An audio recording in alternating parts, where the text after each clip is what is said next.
to Babies in a Business, a podcast about business, marketing, growth strategy, staff, clients, babies, and marriage. I'm Christina. This is Peter. We are founders and leaders of CIPR Communications. Hello. Hey, how's it going? Good. So today we're going to be talking about is your story, what is it? Is it news or not news? Is it a story or is it not a story? What's the topic? Is your news really news? Is your news really news? Kind of reminds me of like is that, is that's not nothing. Nothing. Is that a thing or is that not a thing, right? Nothing. It's not a thing. But yeah, this is a really kind of interesting topic for me because when you speak to a company, they get very excited about their news and they want to tell the world and they have huge expectations that whatever their story is going to be, national news. The whole world's going to be just completely can't wait to hear your news. And the reality of the situation is most of the time it's news for you, but it's not really news. It reminds me a bit of like that quote around like why are like the lower level politics you go, the more vicious they are because the stakes, right? Like when the stakes are kind of lower. So like I think about like university newspapers. And like I was on the students union in university, and it's like, what are the things that made the news at U of C? Like obviously a lot of interesting things to people on campus that would never get coverage anywhere else. Right? Like, or like us being in politics for so long, we would call it dome disease, right? So like in the legislature dome, everybody thinks everything that's going on is really important or really matters, or is, oh my God, did you hear about this thing? And it's like, no. And then you leave politics and it's like nobody cares paying attention to any of that unless it's like, unless it's news.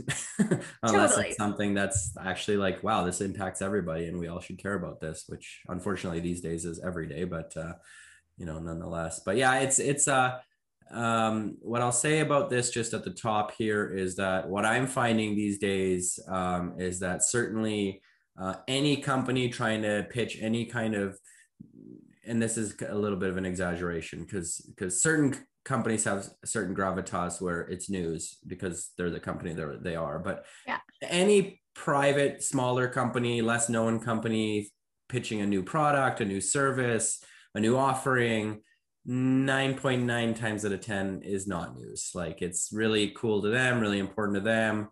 Not likely to get picked up by earned media unless it's somehow tied to something that's going on in the world. And I'm going to use a good example of a client of ours that we've had some good PR success with lately, which is West Coast Seeds. And what they did was something which was really good, is that they created essentially a giving campaign. So they created basically a campaign where they were going to raise money and they were going to give money to charity. And what they did, which was very clever, was they named basically a seeds, like a blend of seeds called the Dr. Bonnie Henry pollinator blend. And so Dr. Bonnie Henry is the chief medical officer of British Columbia. Obviously we're in COVID times, and very clever of them. And basically they, wanted to, sort of make this available to people in support of all of the frontline workers and healthcare workers in Canada. And that's news. They made this blend, they sort of made a whole campaign around it, made all this creative around it, honored all of these frontline workers that are, sacrificing their lives every day and their lively, going through this difficult period to help us all. And if it was, hey, we're just launching a new seed blend, it would have never gotten news pickup ever. Or do you think like, agreed, here's a new seed blend, it's not going to get national or provincial coverage, but do you think a giving campaign, void of everything at like, maybe, but like they had all of the elements together. So like a giving campaign on its own maybe would have made a little bit of news. Like it maybe would have made news, obviously, with the community they were giving money to, maybe to the local community, wherever that, organization they were giving money to lived. So maybe it would have been a local news story or a small news story. Mm-hmm. But we got them national coverage, national publications covered this story. And it's because they were clever in the way they sort of put the campaign together, quite frankly. And for them, it was, this was a great brand awareness campaign, right? And it cost them money. Obviously, they had to spend money to put this blend together. They had to basically they had to pony up these seeds, package them, do all of the sort of preparation, everything else. So it wasn't a cheap campaign for them, but it was a wonderful way for them to get some positive brand recognition and to sort of, put out a good story, sort of saying we support, these frontline workers, very aligned with their core values and who they are as a company as well. So, it wasn't sort of something that was like made up artificial outside of who they were, which I think is very important too. But anyways, long story short is like, that's a great example of, something that I think if it was approached incorrectly would have not really done well, but because it was approached the way it was, really became a really great news story and was news. I think when it comes to like assessing is your news, I always say to like clients, think about it in two different ways. So think about it as news to the general public. So like in your example, you think about things like national news coverage or like the big, if you're in Canada, global CTV, Post Media Network, the Associated Press or Canadian Press. So like those things. Or if there's not a fit there, think about your industry. So like, is this news? Do you think your industry, so like niche your audience a little bit, if you're in oil and gas, is this a interesting announcement to the oil and gas industry as a whole? Some of the, we did media coverage for a client a few years back on a joint venture between a major company and this kind of smaller organization with a new technology. This is Heal Systems, and got huge media attention, industry specific. So things like the Gene Warren Nickel Media Network, Energy Reporters, Oil Bulletins, those pieces. And so, there's two ways to slice it. So I think if your news isn't news to the general public, is your news to the industry? So people who are a little bit more knowledgeable on what's going on. And frankly, if it's not news to either of those pieces, it's probably not news. Yeah, and then I should caveat this conversation with, when we're talking about is it news, we're talking really about earned media right now. Like, are you going to get the media to pick up your story without having to pay for it? And that's, fundamentally what we're talking about. And, I'm going to use another example of another client we've gotten lots of news for recently, which is I-Corps Blood Services. So I-Corps Blood Services is another great example of it was news. It was news because I-Corps Blood Services was doing a bunch of things related to COVID antibody testing and COVID rapid testing and, all types of different COVID related testing and blood testing and, supporting the COVID sort of testing environment. In that case, definitely it was news, right? It was very timely. It was sort of, they had these like testing kits that they were making available for travelers and things like that. So it was very relevant. It was very relevant with what was going on at the time. It was applicable to many, many different people, and many different people would have cared about it. And so we had an easy time getting the media to pick up their stories. And it was quite a successful campaign, right? I'm going to use another example of a client of ours where one time we got lots of news, and then another time we got almost, we got industry news. So this is a good example. So BitCrude, which basically is a technology that, to simplify it, basically turns bitumen into a hard substance that can be shipped via rail and put on cargo containers and ship across the ocean. So very big news. Like, this is a big technology. This is a big deal. And we got them tremendous, massive news media last year when they sort of did a test of this technology and successfully shipped one container overseas after going through their process and whatever. Massive, huge media, huge news, right? This is like a game changer type of thing. Then this January, sorry? 2 years ago. 2 years ago, massive news. Then this January, we tried to pitch it as well, sort of the next iteration of the story. Well, we didn't try to pitch it. We pitched it. Well, we pitched it and didn't get nearly as much media coverage, although we got industry-specific media coverage. So, however, it's a changing audience. It was a changing audience, and what the difference there, I think, was a little bit of a timing issue in terms of like, unfortunately for them, COVID was just,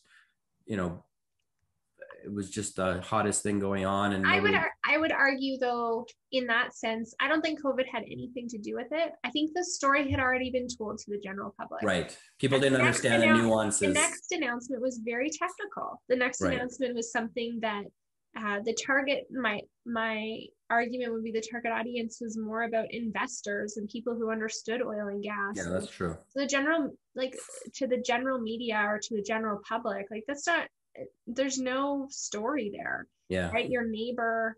I mean, I always say, like, think about what your neighbor cares about and what does your neighbor talk to you about over the fence. And we have a great relationship with our neighbor, and there are definitely things that we talk about over the fence and things that we don't. And I think about 2 years ago, for sure, like this really crazy new energy technology amidst issues of getting our oil to different markets is something your neighbor would be like, hey, did you hear that crazy story? They're going to throw this oil in trains and take it across the ocean in a big container. Whereas like the next announcement that was very technical and about a second step, it's like he wouldn't care. Like, yeah. Well, and in fact, some of the media, it's old news. It's old news. Yeah, they're doing that. Yeah. Well, and some of the media that did sort of follow up, that wrote an article the first time, were sort of asking about, okay, help me understand what exactly this means. How is this different from the first release? And, again, to your point, it was very technical. And so they didn't cover it because it was sort of like, to your point, it was sort of like, yeah, we kind of covered this before. Yeah, it's sort of a next iteration, but this is like way too specific and technical for my audience to really sort of understand or care about. So I'm not going to cover it. And again, then the Daily Oil Bulletin and the sort of energy news type media did cover it, because to them, their readers, they would understand the nuances and the technical differences, right? So it's not an easy cut and dry thing either. Like, we've definitely thought some things were going to be news for our clients that weren't, and we've definitely thought some things were probably not going to do that great that actually did better than we thought. So sometimes it's and I just think it's it's all a matter of timing. Right? Timing matters. Right story, wrong time is a thing. Yeah. Right story, right time is a thing. Wrong story, right time is a thing. Yeah. And I think it's like that's where you want to work with a professional, whether it's in-house or through an agency, to kind of give you the landscape. That being said, I mean, you said managing expectations a lot in this series. It is about managing expectations. Like, you really don't know. And I think there's a lot of situations where on a 8 p.m. the night before, everyone feels really good about it, and who knows what is going to happen overnight. And that's the story of the day. And yours gets pushed off. And I'd say, like, if your news is really news, then it's about, and Mario talked about this in the last episode, like, make sure people are there to speak to it. Because I think the other interesting thing about earned media is, we've had a few situations, more than I care to think about, where you have the right story at the right time, and the wrong person who hasn't answered the phone or gotten back to someone or whatever. And timeliness is key, especially as we know, and as Mario told us, like, resourcing is so limited.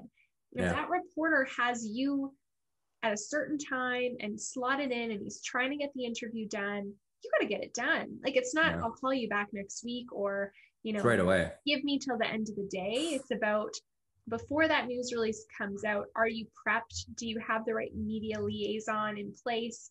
That person's triaging. Your calendar is blocked the entire day for potential interviews. Yeah. That's the other reason I think that your news doesn't really, if your news is news, people are interested, all of a sudden your news becomes not news if there's nobody to speak to it. Mm-hmm. Totally. And then your story dies, and then you've just like wasted all that effort. Yeah. Yeah. I Just think thinking. the other big thing around this story is examples, and Mario mentioned this, photos or video. Yeah. If you have some big announcement and you have no example or testimonial or third party to speak to it, or if you're announcing a partnership and only one half of that partnership is speaking, it's not news. Right. Right. So like the more ways you can validate, the more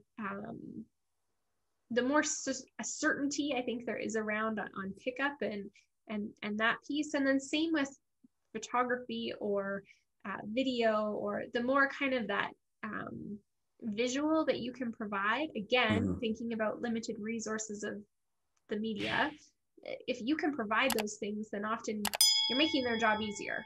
Yeah. So yeah, you're making it easier for them to write your story and to pick up your news. So I think those things too, like if you're bouncing around the idea of, oh, this great news story, well, if you have no one willing to speak to it, if you have no one available to speak to it, and you really don't have the visuals, like media is a visual thing now, whether it's TV or internet or whatever, like if you don't have those three things, it probably isn't news yet. Right.